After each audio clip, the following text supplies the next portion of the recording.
알티세르는 이데올로기라는 개념을 정치적이고 사회적인 이념과 같은 공적인 영역에서 문화, 예술, 가족 등과 같은 사적인 영역으로까지 확장시킵니다. 상징계를 채우고 있는 미메는 인류 전체의 의식을 반영하는 것도 있지만 특정한 계급의 이익을 위해 작동하는 것도 있습니다. 알티세르는 특정한 계급의 이익을 위해 작동하는 미민 이데올로기가 현실 속에서 뿌리를 내리게 만드는 장치는 가족이라고 주장합니다. 가족이 구현하는 지배 이데올로기의 특징을 보여주는 대표적인 사례는 순결 이데올로기와 남존여비 사상이라고 할 수 있습니다. 소녀가 자신의 삶의 주인이 되려고 할 때 머리채를 쥐어뜯으며 안 된다고 억압하는 것은 국가가 아니라 소녀의 어머니입니다. 특정 지역에서 성폭행으로 숨결을 잃은 소녀를 가문의 명예를 실추시킨 것으로 여기고 살해하는 사람은 국가가 아니라 소녀의 아버지나 오빠입니다. 딸을 어머니가 억압하고 피해자인 소녀를 아버지와 오빠가 살해하는 일이 어떻게 해서 가능해진 것일까요? 수렵채집 시대나 농경시대 초창기에는 남존 여비 사상이나 순결 이데올로기가 존재하지 않았습니다. 수렵채집 시대에는 나약한 인간이 거대한 자연과 맞서기 위해 서로 협력하지 않으면 도태될 수밖에 없기에 평등한 사회를 이루었습니다. 기원전 1만 년경에 농업혁명이 시작되면서 쌀과 같이 장기간 보관이 가능한 잉여 생산물이 생겨났고 농사를 지을 토지 등이 재산으로 인식되기 시작합니다. 그러자 잉여 생산물과 재산을 독차지하기 위해 도덕이 무너지고 전쟁이 발생하였습니다. 그 결과 평등했던 수렵채집 사회는 불평등한 신분제 사회가 되었습니다. 전쟁에 승리하여 국가를 건설한 지배자들은 부귀와 쾌락을 그들만 영원히 독점하고 싶었습니다. 그런데 피지배자들을 노예로 만들어 채찍을 휘두르며 직접 수탈을 하는 것은 반란의 가능성이 높아져서 불안하였습니다. 지배자들은 피지배자들이 자발적으로 복종하게 만들고 싶었습니다. 지배자들은 인간의 초자아가 사회화를 통해 후천적으로 학습된다는 것을 프로이트의 이론을 접하지 않았지만 이미 알고 있었습니다. 지배자들은 피지배자들의 자발적인 복종을 유도하기 위해서 종교를 활용하였습니다. 동양에서는 천자, 서양에서는 왕권신수설을 밈으로 만들어서 유포하였습니다. 동서양을 막론하고 왕에 대한 절대 복종과 충성은 최고의 도덕으로 미화되고 왕을 위해 목숨을 바치는 일은 숭고한 인륜으로 찬양이 됩니다. 충성심이라는 규칙을 지키지 않아 실격패하면 삼족이 멸문지화를 당하게 됩니다. 그리하여 왕에 대한 충성은 국민이라면 맹목적으로 따라야 하는 규칙이 됩니다. 농경시대의 동서양을 막론하고 모든 인간의 마음속에 깊이 뿌리를 내린 여성의 순결 이데올로기와 남존 여비 사상은 유전자를 전송하는 기계로서의 욕망과 밈의 기계로서의 욕망, 지배자들의 통치 질서에 확립 등 많은 이해관계가 맞물려서 만들어진 것입니다.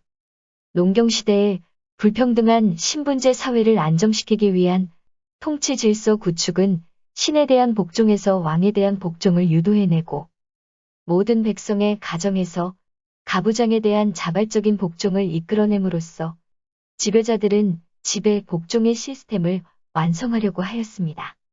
남존여비 사상은 처음에는 농사를 짓는데 필요한 노동력의 차이에서 발생하였습니다. 지배자들은 왕에 대한 순종을 의미하는 충성심을 권장하면서 동시에 남편에 대한 부인의 순종을 도덕으로 포장하여 정책적으로 권장하였습니다. 더 나아가 여성은 태어나서 죽을 때까지 남성을 따르는 것이 인륜으로 미화됩니다.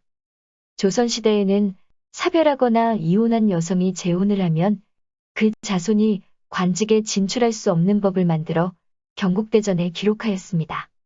가문의 명예와 입신양명이 최고의 덕목으로 여겨지던 유교 문화에서 자손의 관직 진출을 봉쇄하는 것은 실질적으로 여성의 재혼을 막은 것입니다. 뿐만 아니라 과부가 남편을 따라 죽으면 열려문을 세워주고 연료를 배출한 집안에 각종 혜택을 주었습니다. 그리하여 남편이 죽은 여인에게는 집안에서 자결을 강요하기도 하고, 남편을 따라서 자결하지 못한 여인은 평생토록 죄책감에 시달리며 집안의 눈치를 보며 살아가야 했습니다. 스스로 남편을 따라 자결까지 하게 만드는 도덕이라는 초자아는 이러한 경로를 거쳐서 만들어집니다.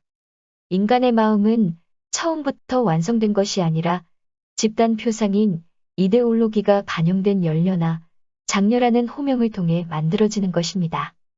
국가가 특정한 밈을 기본 정책으로 채택하여 시행하면 최종적으로 가족이 그 이데올로기를 현실 속에 뿌리를 내리게 만듭니다.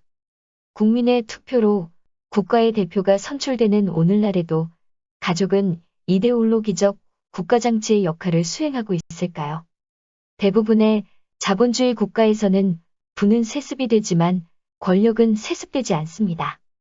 권력을 세습받지 않아도 최상위 자본가들은 왕조시대의 그 어떤 왕보다도 많은 부를 획득하고 있습니다. 각국의 대통령들이 일론 머스크의 재산만큼 돈을 모으려면 그들의 연봉을 10만 년 이상 저축해야 합니다. 농경시대의 지배자들은 권력과 부를 박탈당할 위험이 항상 존재하지만 자본주의 국가의 자본가들은 상속세만 납부하면 합법적으로 자자손손 안전하게 부를 이어갈 수 있습니다. 자본주의 체제에서는 권력을 직접 장악하는 것보다 자본가로 성공하는 것이 훨씬 더 이익인 것입니다. 소득 격차는 자본주의가 발달할수록 더욱 커지고 있습니다. 최상위 부자들이 가진 창의성은 인공지능이든 다른 그 누구든 대신 해주기 어려운 뛰어난 재능인 것은 사실입니다. 하지만 그들의 창의성이 아무리 뛰어나도 국제적인 분업체계와 세계화된 소비 시장이 없다면 부자들이 그들만의 노력으로 천문학적인 부를 축적하는 것은 불가능합니다. 그런데도 하위 소득의 사람들은 그것을 당연하게 받아들이고 상위 소득의 사람들을 선망하고 존경하고 있습니다. 이 엄청난 소득과 부의 격차를 당연하게 받아들이는 것을 현실 속에 뿌리내리게 만드는 것은 가족이라고 할 수 있습니다. 농경시대의 지배자들이 피지배자들이 현명해지는 것을 막기 위해 문자를 익히는 것을 금지한 것과는 달리 자본가들은 숙련된 노동자들을 확보하기 위해 피지배자들이 교육받는 것을 허락하였습니다. 그런데 학교에서 가르치는 것은 지식만이 아닙니다. 공부를 잘하는 학생은 상을 받고 공부를 못하는 학생은 벌을 받는 시스템을 가동함으로써 자본주의 사회에서 발생하는 천문학적인 소득 격차도 모두 자신이 공부를 못한 결과로 받아들이고 순응하게 만듭니다.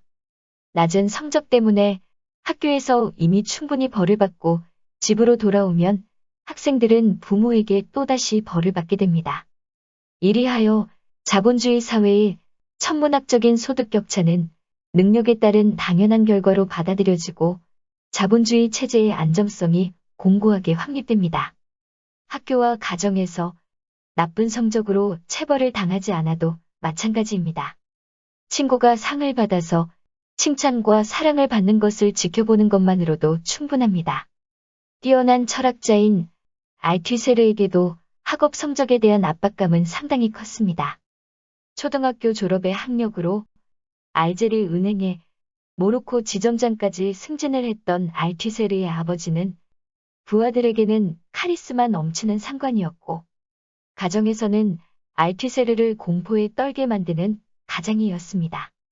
그럼 알튀세르의 아버지도 알튀세르가 공부를 잘하면 선물을 주는 아버지였습니다. 공부를 잘한다고 칭찬받고 기대받는 행위도 알튀세르에게는 성적에 대한 압박감이 형성되게 만들었습니다.